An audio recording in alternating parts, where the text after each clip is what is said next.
Welcome to NSN news. నేను మీ PR.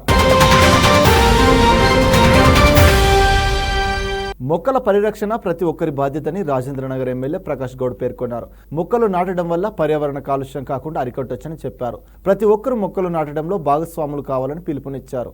Telangana రాష్ట్ర ప్రభుత్వం వన మహోత్సవ కార్యక్రమం నిర్వహిస్తుంది.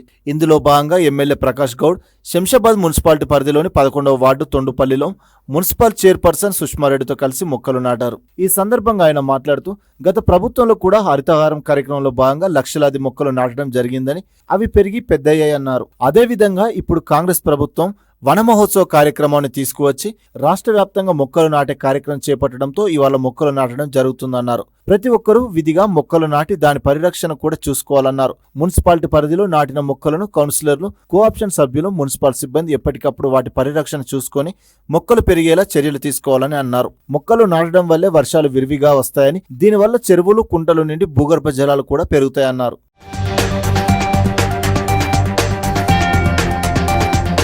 ఈ ఏడాది వేసవి కాలంలో ఎన్నడూ లేని విధంగా ఎండలతో హడలిపోయిన దేశ రాజధాని ఢిల్లీని ఇప్పుడు భారీ వర్షాలు ముంచెత్తుతున్నాయి.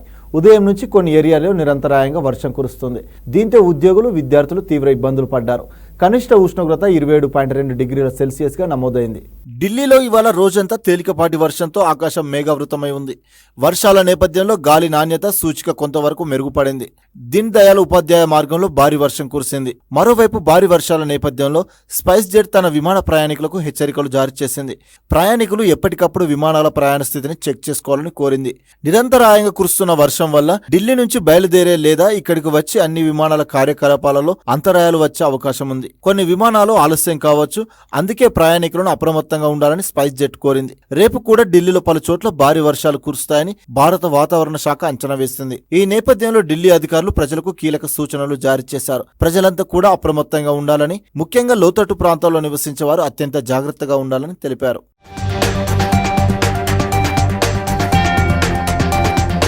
తెలంగాణ ముఖ్యమంత్రి రేవంత్ రెడ్డి తన సొంత జిల్లా మహబూబ్ నగర్ లో పర్యటించారు. పర్యటనలో భాగంగా 396.09 కోట్ల అభివృద్ధి పనులకు సీఎం రేవంత్ మంత్రులతో కలిసి శంకుస్థాపనలు చేశారు. మహబూబ్ నగర్ కలెక్టరేట్ వద్ద ఇందిరా మహిళా శక్తి క్యాంటీన్ ను ప్రారంభించారు.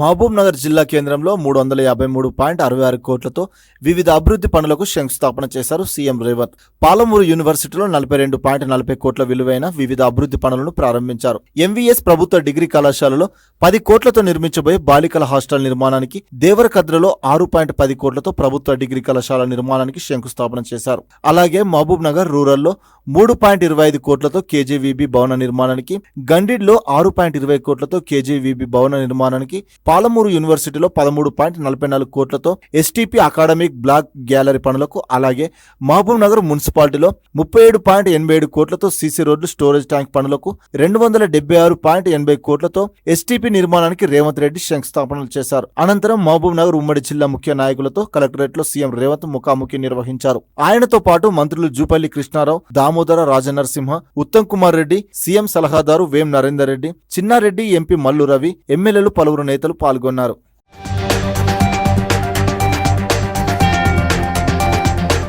భావితరాల భవిష్యత్తును గత ప్రభుత్వం ఎలా దెబ్బతీస్తుందో చెప్పి ప్రజల్లో చైతన్యం తెచ్చేందుకు శ్వేతపత్రం విడుదల చేస్తున్నట్లు ఏపీ ముఖ్యమంత్రి చంద్రబాబు తెలిపారు. సచివాలయంలో ఏర్పాటు చేసిన మీడియా సమావేశంలో విద్యుత్ రంగంపై శ్వేతపత్రం విడుదల చేశారు. 5 ఏళ్లలో విద్యుత్ రంగాన్ని గత ప్రభుత్వం పూర్తిగా నాశనం చేసిందని తెలిపారు సీఎం చంద్రబాబు. అసమర్థులు పాలన చేస్తే ఏమవుతుందో ప్రజలు అర్థం చేసుకోవాలన్నారు. గతంలో నేను తెచ్చిన సంస్కరణలు వైఎస్ హయాంలో కనిపించాయని చెప్పారు. మా హయాంలో నాణ్యమైన విద్యుత్ సరఫరా చేశామన్నారు. విద్యుత్ ఛార్జీలు పెంచకుండా చర్యలు తీసుకున్నామని పేర్కొన్నారు. 2014-2019లో సౌరశక్తి, పవన విద్యుత్ ఉత్పత్తి పెంచామని, 2018 నాటికి మిగులు విద్యుత్ రాష్ట్రంగా ఏపీ ఎదిగిందన్నారు. 2018-2019 నాటికి 14,929 మెగావాట్ల విద్యుత్ ఉత్పత్తికి చేరేలా కృషి చేశామన్నారు చంద్రబాబు. మా హయాంలో ట్రాన్స్కో, జెన్కోకు అవార్డులు వచ్చాయని చెప్పారు. గత 5 ఏళ్లలో ప్రజలపై 32.166 కోట్ల ఛార్జీల భారం మోపారని, విద్యుత్ రంగంలో 49.596 కోట్ల అప్పులు చేశారని చంద్రబాబు వివరించారు. అలాగే ప్రస్తుతం ప్రజలు గెలిచి మమ్మల్ని గొప్ప స్థానంలో నిలబెట్టారన్నారు చంద్రబాబు. అన్ని శాఖల్లో భయంకరమైన పరిస్థితులున్నాయని, శ్వేతపత్రాల ద్వారా ప్రజలందరికీ వాస్తవాలు చెబుతామన్నారు. సమర్థమైన పాలన వల్లే పేదలకు మెరుగైన ప్రయోజనాలు అందుతాయన్నారు. గత ప్రభుత్వం ఎంత నష్టం చేసిందో ప్రజలకు చెబుతామని వివరించారు.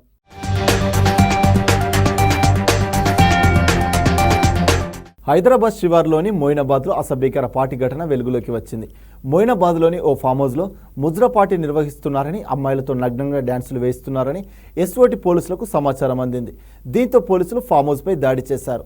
మొయినాబాద్లోని ఓ ఫామ్ హౌస్లో ముజ్రా పార్టీని ఎస్ఓటి పోలీసులు భగ్నం చేశారు. పార్టీలో పాల్గొన్న 7 యువకులు, 4 యువతులను అదుపులోకి తీసుకున్నారు.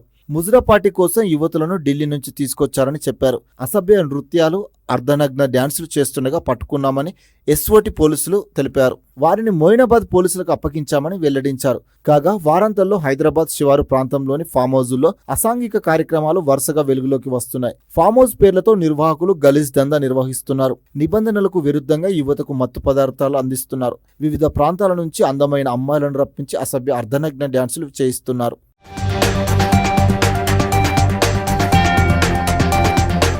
పార్టీ ఫిరాయింపులపై ప్రతిపక్ష బీఆర్ఎస్ పార్టీ నేతలు చేస్తున్న విమర్శలకు ఎమ్మెల్యే ప్రభుత్వ whip Beerla Ailaiah strong counter ఇచ్చారు. ప్రజాపాలన కోసం బీఆర్ఎస్ ఎమ్మెల్యేలు కాంగ్రెస్లోకి వస్తున్నారన్నారు. తెలంగాణ ప్రజలతో పేగుబంధాన్ని కేసీఆర్ తెంచుకున్నారని విమర్శించారు బీర్లా ఐలయ్య. హైదరాబాద్ అసెంబ్లీ సిఎల్పి హాల్లో ఎమ్మెల్యే ప్రభుత్వ విప్ బీర్లా ఐలయ్య మీడియాతో మాట్లాడారు. పార్టీ ఫిరాయింపులో పాల్పడిందే మొదట బీఆర్ఎస్ పార్టీ అని, మీరు చేస్తే సంసారం, మేం చేస్తే ఇంకొకటి అని కౌంటర్ ఇచ్చారు. గత బీఆర్ఎస్ ప్రభుత్వంలో దందాలు, కాంట్రాక్టర్ల కోసం ఎమ్మెల్యేలు బీఆర్ఎస్ లో చేరారని, కానీ ఇప్పుడు ప్రజల పాలన కోసం ఆ పార్టీ ఎమ్మెల్యేలు కాంగ్రెస్ లోకి వస్తున్నారన్నారు. ప్రజలతో పేగుబంధాన్ని తెంచుకుందే కేసీఆర్ అని, ఇప్పుడు ఏ ముఖం పెట్టుకుని ఆయన పాదయాత్ర చేస్తాడని ప్రశ్నించాడు. తెలంగాణలో బీఆర్ఎస్ కు మనుగడ లేదని, గల్లీలో మొహం లేకనే కేటీఆర్, హరీష్ రావు, ఎంపీ సురేష్ రెడ్డిలు ఢిల్లీ బాట పట్టారని ఎద్దేవా చేశారు.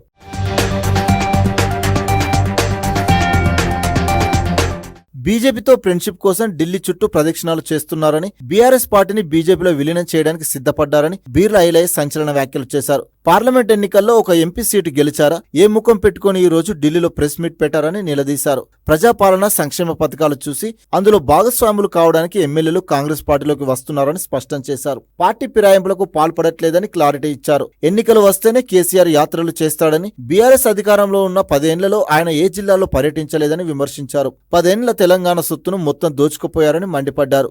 ముఖ్యమంత్రి రేవంత్ రెడ్డి జిల్లాల పర్యటన చేపట్టడాన్ని చూసి ఓర్వలేకనే మా పైన బురద జల్లుతున్నారని ఫైర్ అయ్యారు.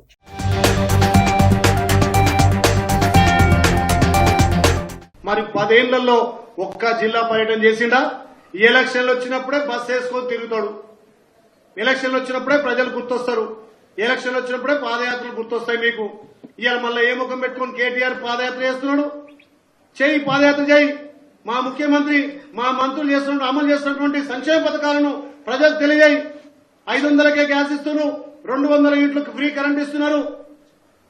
అదేవిధంగా మహిళలకు ఉచితంగా బస్ సౌకర్యం కల్పిస్తున్నారు. రైతన్నలకు రైతు భరోసా ఇస్తున్నారు. 2 లక్షల రుణమాఫీ ఇస్తున్నారు. ఇంకా సంక్షేమ పథకాలు చేపడుతుందని చెప్పి ఊరూరా ప్రచారం చేయి. ఇప్పుడైనా తెలంగాణ ప్రజలు నీ పక్షానికి వచ్చే సానుభూతి చెప్తారు. కేసీఆర్ 10 ఏళ్లలో ఏట్రలే. ఇవాళ మా ముఖ్యమంత్రి రేవంత్ రెడ్డి గారు ఇవాళ శ్రీకారం చుట్టిండు. ఇవాళ జిల్లాకు మైనార్ పోతున్నాడు, మంత్రులను తీసుకొని పోతున్నాడు. అక్కడ పరిస్థితులు ఆ జిల్లా సమీక్ష చేసి ఆ జిల్లాలో పెండింగ్ ఉన్నటువంటి పనులు గాని, సంక్షేమ పథకాల అమలు గాని చేయడానికి ముందు పోతున్నాడు. వారానికి ఒక జిల్లా తిరగడానికి ఈ రోజు నుంచి మా ముఖ్యమంత్రి కార్యాచరణ చేసిండ్రు.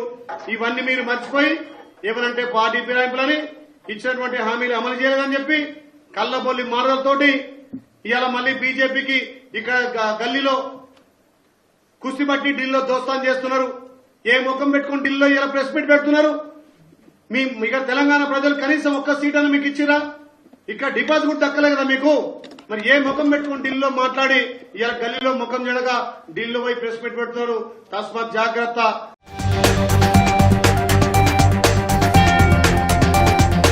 హైదరాబాద్ ఉస్మానియా యూనివర్సిటీలో ఆందోళనకు దిగిన డిఎస్సీ అభ్యర్థులను పోలీసులు అరెస్టు చేశారు. డిఎస్ని వాయిదా వేసి మెగా డిఎస్ని నిర్వహించాలంటూ ఓయూ ల్యాండ్ స్కేప్ గార్డెన్ వద్ద విద్యార్థులు ఆందోళన చేపట్టారు. నిరుద్యోగుల ఓట్లతో గెలిచిన కాంగ్రెస్ ప్రభుత్వం నేడు విద్యార్థులను పట్టించుకోకపోవడం దారుణమన్నారు. విద్యార్థుల ఆందోళనల దృష్ట్యా పోలీసులు భారీ బందోబస్తు ఏర్పాటు చేశారు.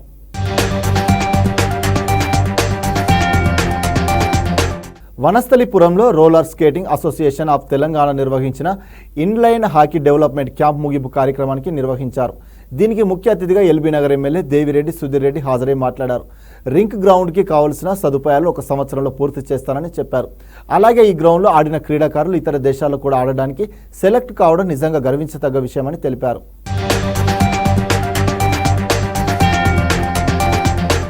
మహిళలకు ఇచ్చిన హామీలు నెరవేర్చకపోతే సీఎంతో పాటు మంత్రుల ఇళ్లను ముట్టడిస్తామని బీజేపీ మహిళా మోర్చా అధ్యక్షురాలు శిల్పారెడ్డి హెచ్చరించారు. హైదరాబాద్లోని ధర్నా చౌక్ వద్ద బీజేపీ మహిళా మోర్చా ఆధ్వర్యంలో నిర్వహించిన ధర్నాలో ఆమె మాట్లాడారు. ఆడబిడ్డలపై రేవంత్ రెడ్డి ప్రభుత్వానికి చిత్తశుద్ధి లేదన్నారు.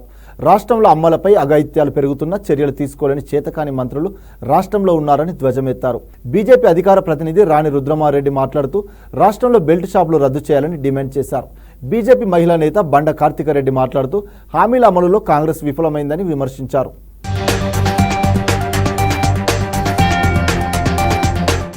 వారు వచ్చిన తర్వాత అందరికీ కష్టాలే అయినాయి, కానీ ఇంతవరకు వారు ఇచ్చిన హామీలు కానీ లేకపోతే మహిళలకు జరుగుతున్న అన్యాయాలకి అక్రమాలకు కానీ ఇంతవరకు దానిపైన దృష్టి సారించని రేవంత్ రెడ్డి గారిని ఇక్కడ ఇంతమంది ప్రశ్నించడానికి వచ్చారు. వీళ్ళ పాలన ఎట్లా ఉందంటే పెనం నుంచి పొయ్యి మీద పడినట్టు అయింది. కాంగ్రెస్ మహిళలకు ఇచ్చిన గ్యారంటీలకి సమాధానం లేదు. ఏదైతే మహాలక్ష్మి పథకం కింద 2500 చెప్పారో ప్రతి ఆడబిడ్డకి ఇస్తానని ఏదైతే వాగ్దానం చేసి గద్దెనెక్కారో అది గాలిలోనే కలిసిపోయింది. ఉచిత గ్యాస్ సిలిండర్ 500కి ఇస్తాన్నారు, అది ఉత్త గ్యాస్గానే మిగిలిపోయింది. 18 సంవత్సరాలు నిండిన ప్రతి విద్యార్థినికి స్కూటీ అన్నారు, అదే విద్యార్థినికి 5 లక్షల విద్యార్థి కార్డు అన్నారు. 5 లక్షల మాట దేవుడెరుగు, 5 రూపాయలకు కూడా దిక్కులేదు. గత 5 ఏళ్లు జగన్ అండతో అరచకాలకు తిగబడిన వైసీపీ నేతలు ఇప్పుడు కేసుల భయంతో కోర్టుల నుంచి శరణు కోరుతున్నారు. ముందస్తు బెయిల్ ఇవ్వాలంటూ వరుస పెట్టి న్యాయస్థానాలను ఆశ్రయిస్తున్నారు. 2021లో అనుచరులను వెంటేసుకుని ఉండవల్లిలోని చంద్రబాబు ఇంటిపై దాడి చేసిన జోగి రమేష్ తెలుగుదేశం కేంద్ర కార్యాలయంపై దాడి కేసులో వైసీపీ ఎమ్మెల్సీ తలశీల రఘురాం వేర్వేరుగా ముందస్తు బెయిల్ కోసం హైకోర్టులో పిటిషన్లు వేశారు. రెండింటిపైన విచారణ చేపట్టిన హైకోర్టు కేసుల్లో పూర్తి వివరాలు సమర్పించాలంటూ తదుపరి విచారణను రేపటికి వాయిదా వేసింది.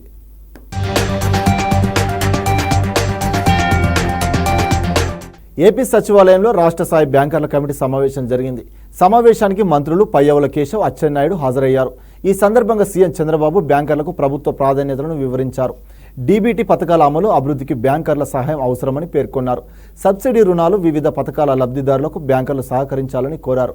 డ్వాక్రా సంఘాల బలోపేతంలో బ్యాంకర్లదే కీలక పాత్ర అని వ్యాఖ్యానించారు.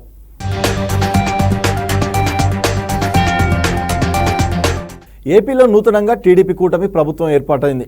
ఈ నేపథ్యంలో సీఎం చంద్రబాబు అధ్యక్షతన రాష్ట్ర కేబినెట్ ఈ నెల 16వ తేదీన సచివాలయంలో సమావేశం కానుంది.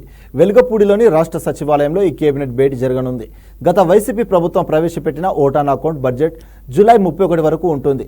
దీంతో ప్రస్తుతానికి తాత్కాలిక బడ్జెట్ కోసం కూటమి ప్రభుత్వం ఆర్డినెన్స్ తీసుకురానుంది. మరో 4 నెలలకు ఓటాన్ అకౌంట్ బడ్జెట్ ఆర్డినెన్స్ను ఆమోదించే అవకాశం ఉంది.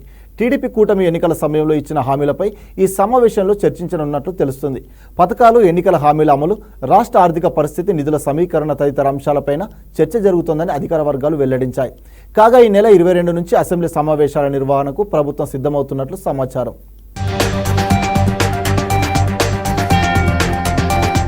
ఇంద్రకిలాద్రిపై కొలువైన కనకదుర్గమ్మను తెలంగాణ రాష్ట్ర ఉప ముఖ్యమంత్రి బట్టి విక్రమార్క, మంత్రి శ్రీధర్ బాబు దర్శించుకున్నారు. వారికి దేవాదాయ శాఖ కార్యదర్శి ఎస్ సత్యనారాయణ, ఆలయ కార్యనిర్వహణాధికారి రామారావు, వేద పండితులు ఆలయ మర్యాదలతో స్వాగతం పలికారు. అనంతరం ఆలయ అధికారులు లక్ష్మీ గణపతి కనకదుర్గ అమ్మవారి దర్శనం కల్పించారు.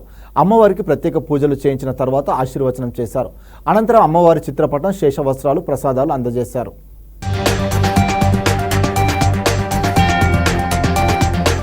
ఎన్నో ఆశలతో, కోరికలతో, ఆకాంక్షలతో ఏర్పడినటువంటి తెలంగాణ రాష్ట్రం సుభిక్షంగా ఉండాలని, తెలంగాణ ప్రజలందరూ కూడా మంచి భవిష్యత్తుతో ప్రపంచవ్యాప్తంగా కూడా వారు నిష్ణాతులుగా ఎదగాలని చెప్పి, అమ్మవారి ఆశీస్సులు రాష్ట్రానికి కావాలని చెప్పి వారిని కోరటం జరిగింది. అట్లాగే ప్రపంచవ్యాప్తంగా ఉన్నటువంటి తెలుగు వాళ్ళందరూ కూడా గొప్పగా వారి జీవితాల్లో వెలిగేటట్టుగా చల్లగా చూడాలని చెప్పి, వర్షాలతో, పాడి పంటలతో సుభిక్షంగా ఉండాలని వారి ఆశీస్సులు కోరటం జరిగింది.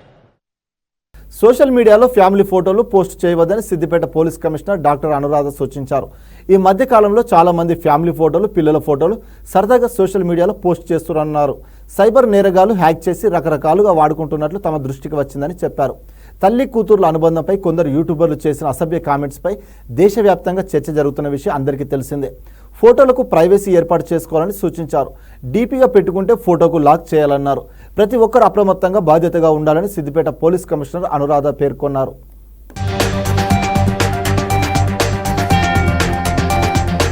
ఏపీలోని విజయవాడలో కిడ్నీ రాకెట్ మూట చేతిలో మోసపోయిన గార్లపాటి మధుబాబు ఫిర్యాదు మేరకు ఎఫ్ఐఆర్ నమోదు చేసినట్లు గుంటూరు పశ్చిమ డీఎస్పీ మహేష్ తెలిపారు.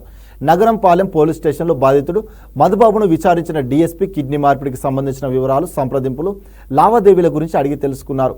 కిడ్నీ రాకెట్ మూటపై ప్రత్యేక బృందాలతో దర్యాప్తు చేస్తున్నట్లు డీఎస్పీ వెల్లడించారు.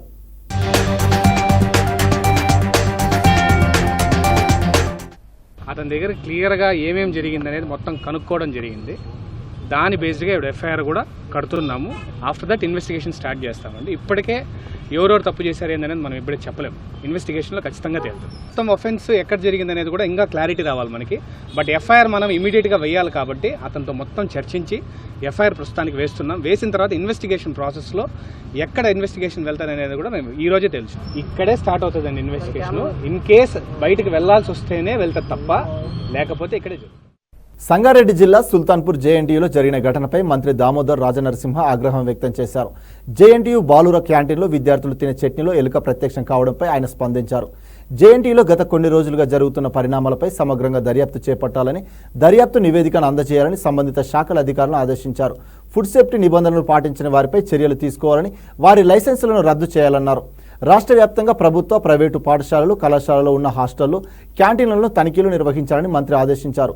ప్రజలకు నాణ్యమైన ఆహారాన్ని అందించేందుకు ఫుడ్ సేఫ్టీ అధికారులు ఎప్పటికప్పుడు హోటల్స్, రెస్టారెంట్స్తో పాటు బేకరీలు, బోర్డింగ్లలో తనిఖీలు నిర్వహించాలన్నారు.